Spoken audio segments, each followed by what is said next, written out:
To many, the return of F1 racing to Vegas in November 2023 is to be celebrated. But few remember the disastrous history of how Las Vegas became what some called one of the worst circuits in Formula One car racing history. With a terrible track, drivers getting sick, and a complete financial catastrophe for the casino responsible, this is the quick tale of the failed Caesars Palace Grand Prix. The year is 1980.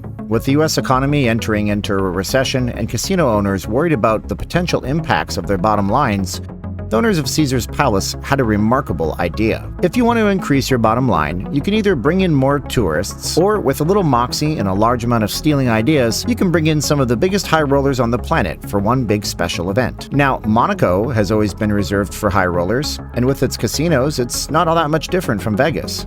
So the folks at what was at the time the largest casino in town, Caesars Palace, asked themselves, how can we get high rollers from Monaco to come to Las Vegas? The answer to them was simple. If not poorly planned out and executed, Monaco has a Grand Prix. Caesars Palace has lots of parking lot space. So they thought, why not hold an F1 race right here in Las Vegas? Call it the Caesars Palace Grand Prix and hope to rake in the profits from international F1 fans who weren't so much affected by the US economy. By the end of 1980, during planning and negotiations to bring any kind of race to Vegas, a major venue of an existing F1 race defaulted on payments. Suddenly, the need for a place to host the championship event in the year's circuit needed to be filled, and the group at Caesars went to work quickly to build a track that would be suitable for the world's best drivers to deliver one of the fastest motorsports on land. Just one problem. Everybody hated it. Perhaps it was the logistics of building a track on short notice, or the fact that doing so in the Mojave Desert meant very little elevation changes, or the fact that the engineers and planners were trying to shoehorn the construction in close to the Strip. But whatever the reason, you'd be hard-pressed to find a single driver that enjoyed racing here in Las Vegas. Every corner of this track was the same turning radius. This repetitive layout wouldn't make for an exciting race to start with, but the total lack of elevation changes made it seem even less exciting to watch cars go round and round, like some kind of glorified go-karts or RC cars racing in the desert. Finish us off with the fact that the race ran counterclockwise, making it the only track in the championship circuit for that year to do so, and you had drivers finishing races only to need time to recover from severe muscle cramps due to the careening of their necks to race a way completely unnatural to them. This plus the unrelenting heat in Las Vegas led to that year's champion Nelson Piquet suffering from vomiting after driving the track due to severe muscle strains and heat exhaustion. Vegas was the very last race on that year's circuit, meaning that the drivers racing in Sin City were doing so for the overall title that year. The race was cancelled after running just 2 years, with the kart racing organization taking over for the 1983 and 1984 years. But by then the writing was already on the wall. Vegas, with a population of only 482,000 people in 1982, didn't bring many locals in to watch. The racing world couldn't be bothered with the boring track and strange location,